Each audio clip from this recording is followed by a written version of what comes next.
In the last video, I spoke a little bit about the players involved in the Unity movement, as they're now calling it. And as well, I covered some of the fake native groups involved.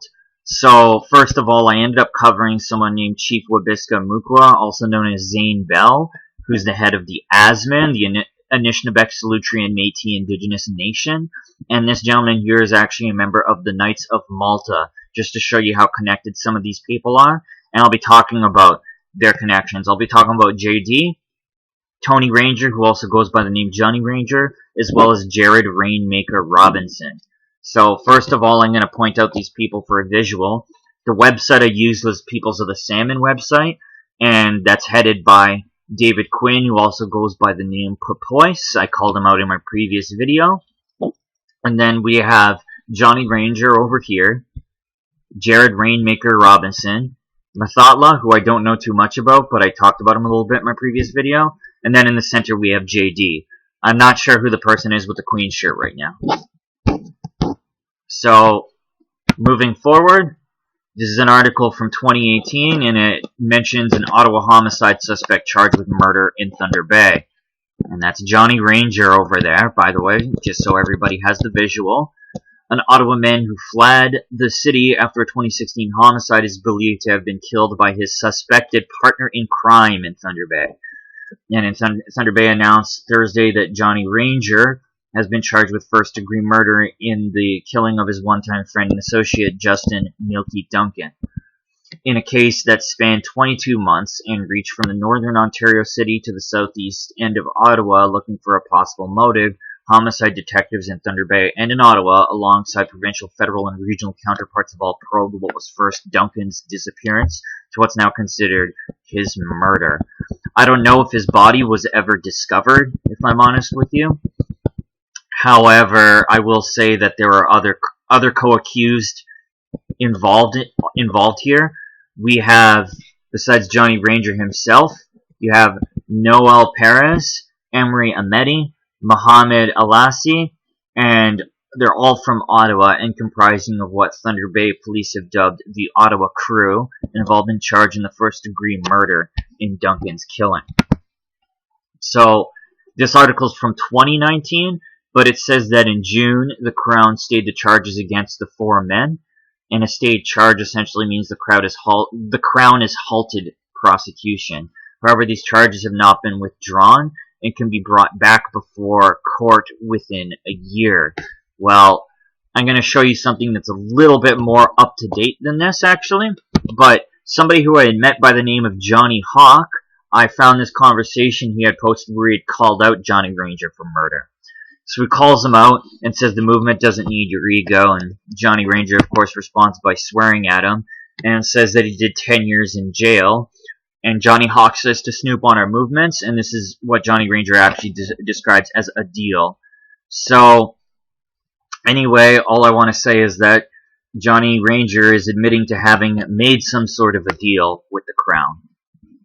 So I'm going to move forward and talk about J.D. Anderson, who also goes by the name, or by the title, Inherent Signatory Hereditary Chief, and what that means, and how that's actually just a complete illusion. So, it says here that J.D. had sent a letter to Her Majesty in 2011, and he went to Florida and was brought back under high security and flown directly into Winnipeg. I guess that makes you someone important. J.D. sent a letter to the Queen in 2011, and it was his claim for Rupert's Land, which was notarized. So I'm going to go show a little piece of this letter here. I blocked out what is potentially an address here. So, JD's name is in the top right-hand corner. His name is Joseph Darrell Anderson. Your Majesty, it is with overwhelming resolve and emotion that I write to you as an inherent sua saltu chief. Again, I apologize for the pronunciation. Rights, privileges, and responsibilities passed on to me as the firstborn son to my mother Jean Elizabeth Bone, an inherent princess whose grandfather, Chief Kisikawanin, was son of the great Chief Okanese, also known as Michael Cardinal, a bloodline of chiefs that were part of the original Six Flags Nation of First Nations people of North America in the region of Rupert's Land. There, our people and their relations had a direct alliance with the British Crown and the Hudson's Bay Company, authenticated by the wampum belts as trade agreements or treaties of the time. Historical documents confirm my people were still living by these trading agreements into the 1800s. When I was 9 years old, I was chosen to be adopted by 8 Cheyenne Sioux clan mothers, bloodline relations of my father, Joseph Anderson. Through a traditional blood and blanket ceremony, I was named their chosen son and Ogachita warrior, charmed with the protection, defense, and welfare of my Indian people. Through an annual cycle of moon ceremonies, my clan mothers initiated me into the Dog Warrior Society and gifted me with sacred teachings of the prophet Sweetgrass in the ways of our people. I was given the sacred gifts of the blanket, knife, rifle, bow, arrows, quiver, quill, breastplate, hatchet, stake tether, and feathers to symbolize the strength of the warrior and remind me of my responsibilities to the land and our traditional ways. My grandfather, George Bone, son of Chief Kisikawanin, told me as a young child that I was gifted with inherent blood rights through my mother, with the right to return at any time to proclaim what is rightfully my traditional inherent right to lead and claim for all our Indian people the land and profits from the lands that are rightfully ours.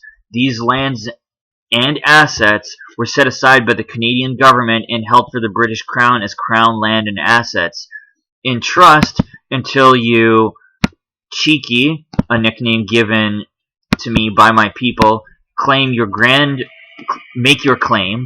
My grandmother would tell me that it is the great Mother Queen's promise by her people to us, her Indian citizens, to receive priority and protection in honoring our claims as indicated in the Constitution of Canada.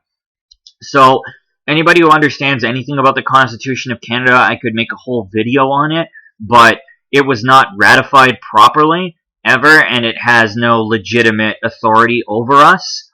And as well, it mentions the Hudson's Bay Company and Rupert's Land, which essentially are just puppets of the English Crown, and the English Crown are puppets of the Vatican. And the same with the nation Canada, Upper and Lower Canada. At the time, you had Rupert's Land and Upper and Lower Canada. Both were puppets of the English Crown, essentially. So, and as well, he mentions his grandfather, George Bone. Bear that last name in mind, because I'll briefly talk about somebody named Tracy Bone later. And as well, I feel here that JD has what he feels to be some sort of right or claim over land, possessions, and people, and refers to the natives as Indian citizens. And citizen is just another word for slave, essentially, is what it is. Because we're all given a birth certificate, right, with capital letters thrown onto it, and capitalized means monetized, and even if that's the name given to us by our parents, it's the name printed on our certificate, and that's not actually us. It's a person by definition in law, which is basically blah, blah, blah, corporation. So, talking a little bit about this as well, JD as well, he claims to have been knighted. So, he tells the story in a very lax and perhaps slightly comical way. He says that his mother called him to let him know there was a knight on a horse at her house, and JD had arrived, and the knight has JD go on a knee, and the knight places the sword on each shoulder for him. And JD had supposedly not known he was being knighted at the time, which I very much doubt. He claims he met with Prince Charles in the 90s and brought along his children. I know he's met with Prince Charles more than once, and also he is now King Charles, for the record, being that Queen Elizabeth II has passed. And then you also have Queen Beatrix over here, or sorry, she is the Queen's consort, is who Beatrix is over here. So we can see that he's well acquainted with royalty, and I really don't see how you can inherently stand against the enemy by also shaking their hand and befriending them simultaneously. Makes no sense to negotiate with these kinds of groups of people here. So, JD's title, Inherent Signatory Hereditary Chief. He says he has the right to approach a British monarchy on a sovereign-to-sovereign nation basis and inform them of what's happening in Canada and with the people or any of their discontent. Again, pretty privileged of you, JD. JD mentions that his bloodline has what he calls distinct sovereignty, and when he's asked about diplomatic immunity, he ends up quoting a paragraph, and I'm talking about this video here. He ends up quoting a paragraph because that letter I had shown is only a small sample. He says, "And that I realize that the government of Canada will never make things right, just, or fair for our people, so I must declare my leadership and ask that the British Crown assist me in holding the government of Canada accountable by assigning me diplomatic privileges for addressing the ongoing abuse and neglect with respect to the many trespasses against we, your Indian citizens of Canada." So again, if he is included in that bracket of citizen, then he is a slave as well. And even if he is not regarded as citizen, he is still a slave because he is submissive before the English crown, and the English crown are also slaves because they are submissive before various papal bloodlines. At the end of the day, you're just part of a cult of the blind leading the blind, Joseph Darrell Anderson. And no, I will not acknowledge you by your colonial title, Hereditary Chief. Anyway, moving forward to talk about Jared Rainmaker Robinson. So, he is a realtor at Remax Professionals, as we can see here. And I'm going to talk about him a little bit, show some images that I pulled off Facebook. We can see that he is friends with Chris Sky over here. And I'm going to talk a little bit about Chris Sky very briefly in this video because the video I had made about him ages ago, I was still kind of a noob to say the least, and I didn't quite uncover all of the connections he has, as he is a well-connected individual. So Chris Sakosha is his real name. He was born in 1985 in Ontario, Canada, and he's the son of Vaughan developer Art Sakosha, which is the owner of Sky Homes Corporation, and he was born into a wealthy home, essentially. And while he's known as an activist, it says here that he's also the vice president of his father's company, Sky Homes Corporation. I'm not sure if that information is still current. However, what I will say is he is married to Jennifer Sakosha, which is his wife, who you see accompanying him everywhere. And then moving forward, this is the business registration for Sky Homes Corporation, where we can see Art Sakosha is the president. And this over here is Art Sakosha, which is Chris Sakosha's father, better known as Chris Sky. And then we see as well Carlo Medici, who is the mayor of Pontiniana, which I think is a region in Italy. And I just want to say the last name Medici, actually, in terms of the fake pyramid of hierarchy that these bloodlines and fraternities follow, the Medici are greatly above that of the Rockefellers or Rothschilds.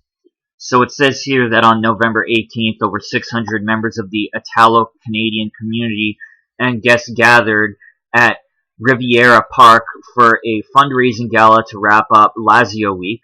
Proceeds dedicated to the Amatrice Earthquake Fund.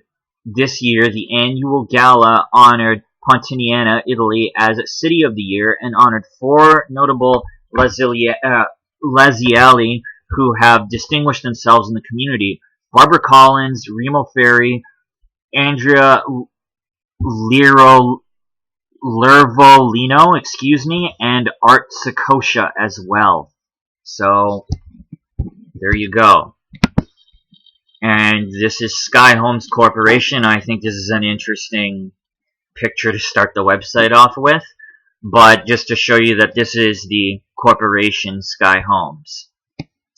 And I'm going to switch over here and show you as well that Art Sakosha was actually honored by Prime Minister Justin Trudeau in 2016, and we can see that Chris Sky has actually proudly shared that. I don't know if this Facebook profile exists anymore. Dear friends, I am delighted to extend my warmest greetings to everyone attending the 2016 gala, and he mentions Barbara Collins and Art Sakosha and any of the names that I had already just spoken about, essentially. So I'm going to move forward with some of the pictures here. Nice picture of Jared we can see here, most likely going to end up on a thumbnail for this video. And we see here he's doing a distinct Masonic sign and pointing up. And that lady over there is Tracy Bone.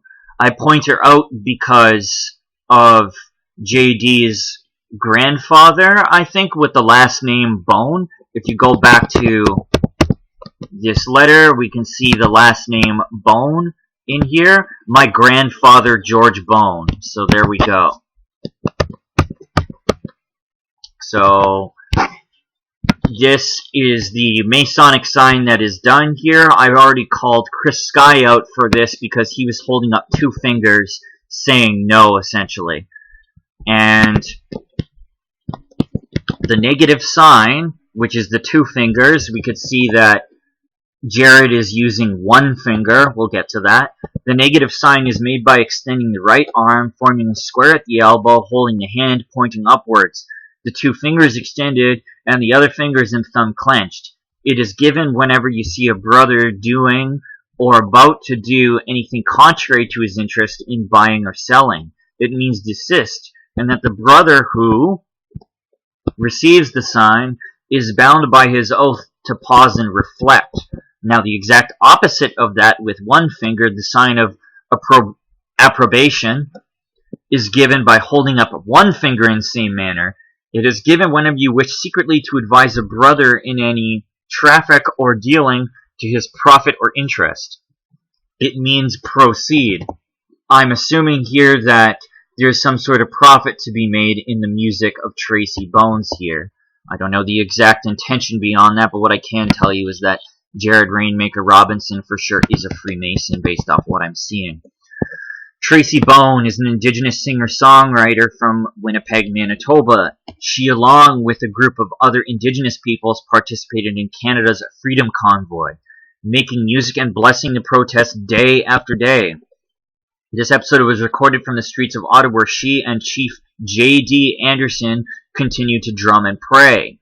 Tracy has said, "We are not leaving until every man, woman, and child is guaranteed free." Tracy shared her journey of healing from sexual abuse and generational trauma. She relates it to the exchanging of stories at the Freedom Convoy about revealing bodily autonomy, honoring informed consent, and healing from the abuse of power. And she then invites Chief J.D. to share his insights on why the key to liberating Canadians is making sure that human rights are extended to people who have been marginalized, including the true natives of the land. Tracy Bone, Anishinaabe, says in Anishinaabe, ignites the fire, comes from this particular Ojibwe nation on her father's side, and the Broken Head Ojibwe nation on her mother's side. Chief J.D. Anderson, Okima, Blue Rattle Buffalo Man, comes from the Kisikawinin Ojibwe nation, which is her mother's side, and Rolling River First Nation, her father's side. So I'm not sure if her and JD are actually related, but perhaps somebody could leave that in the comments and give me a hand there. Perhaps toss me a bone, if you will. So, moving forward to show you, this is a letter that has Jared Robinson's name in it, and it says that he is employed with Rupert's Land and has a position of ambassador liaison and has been deputized under my care, I'm not sure whose care, and chieftainship of Rupert's Land. His duties are vast in the responsibilities in communication, travel, and sits on the advisory committee within the Council of Rupert's Land. So, I'm not sure what they're referring to when Rupert's Land is mentioned here, if there's some kind of corporation, or if they're traditionally referring to Rupert's Land at the time you had Upper and Lower Canada as well as Rupert's Land. If so, in which case if they are referring to that Rupert's Land, then they're referring to property of the Crown, is what they're doing. And in the corner here we see Okima, which I think this is actually referring to something called Okima Development Authority, which I'm going to get to speaking about here. So, Okima Development Authority, I was not able to find very much on the internet, so I'll go over their website a little bit, and then after I do that, I'll talk about what they're involved with. So, essentially, this is supposed to be some sort of consulting firm where they provide services, different kinds of services for what they call small businesses. So there's business networking, business development, capabilities, interface protocol services, transformational services, and full IT modernization. So they're tech-based and they're able to help people essentially build a business. Now, what kind of clients do they take on? Well, somebody can again send me a little bit more information about that, because I think they're playing a very big role in a lot of things that are going on in Winnipeg. So, in particular, I found this LinkedIn account of somebody by the name of Kelly Holdsworth, and I'm not sure if she is actually related to any of the particular people I have covered, such as JD, for instance. However, you will see something relevant having to do with Okima Development Authority involving her. So, her description says she is a leader in business, enterprise, and solution architecture for innovative, accountable, and secure digital transformation. Okay? Highly motivational, inspirational leader and enterprise architect with 30 years experience managing, researching, designing, developing, and delivering complex technology-enabled business transformation strategies and initiatives leveraging e-business, Internet of Things applications, and secured ICT platforms for innovative socioeconomic development. Seeking collaborative, impactful environment to optimally apply my strategic and tactical knowledge of enterprise architecture, principles, practices, and processes to sustainably improve organizational efficiencies with value-driven, accountable IT investments. So you hit all the United Nations buzzwords right there. We can see she's a portfolio architect for Canada Life. She's worked for Great West Life, different insurance companies, and in particular, Okima Development Authority. Now, what did she do? She developed Canada 2040 Plan for Sustainable Social Return on Investment Strategies and applications to support technology-enabled Aboriginal residential community living and alternative justice projects using innovative smart community digital design principles. So is that alluding to smart cities and or AI interface within our lives or within just Aboriginal communities? I'm not sure, but if people have any information on the 2040 plan for sustainable social return on investment strategies and applications, please by all means send things my way, because I'm just as puzzled as a lot of the people viewing this video right now. And I think that Manitoba is actually a real center of the agenda, being that Winnipeg is, I think, geographically the center of North America, and if I am wrong, please correct me. But this person has a range of jobs ranging in big tech and IT services. She's worked for IBM, she's worked for the city of Winnipeg, and even was in the Canadian Armed Forces as a lieutenant and army officer. And as well, She attended McGill University, and I know that McGill University have some big interests in MK Ultra related projects that have been officially shut down. I'm not sure what's actually on the books or off the books though. So here, bearing in mind, I've used this article in my Pat King video talking about the Soldiers of Odin, and the reason why I'm bringing up the Soldiers of Odin in particular is because Jared Robinson, now we can see JD here as Rupert's Land Chief as he identifies himself. I got this off of JD's Facebook, by the way. And we can see this I got off of Jared Robinson's Facebook as well, where he's wearing Soldiers of Odin fatigues. Secondly, a significant section of Soldiers of Odin membership also expresses support for criminal biker gangs such as the Hells Angels. While mere support of gangs of this sort is not illegal in itself and does not per se indicate a support for violence, the intertwining of criminal organizations and what they call right-wing extremism should be of concern. The structure of Soldier of Odin chapters, with a chapter president, vice president, secretary, treasurer, and sergeant-at-arms, is also reminiscent of biker gangs, as are the bylaws, which emphasize the respect of the group's colors and elaborate a path for prospective membership. Finally, similar to biker gangs, the Soldiers of Odin uses patches worn on jackets to indicate membership. We have seen at least one instance of a new member referring to himself as a full patch. So, bearing in mind, too, that this is written in a little bit of what I'll call a lefty approach, the left and right wing, if you will, are simply just distraction tools made for us to pick sides when both sides you lose either way. And essentially, they like to brand everything with either right wing or left wing in order to get people thinking into categorical boxes, when the reality is polarities are used against us and used to trick us in order to keep us confused, not in the know, and keep us out of touch with reality. So I'm going to actually mention that in a lot of videos when I've called out Freemasonic symbolism and things like this, in particular actually, Jared Rainmaker Robinson doing this sign, if you will, to tell no secrets.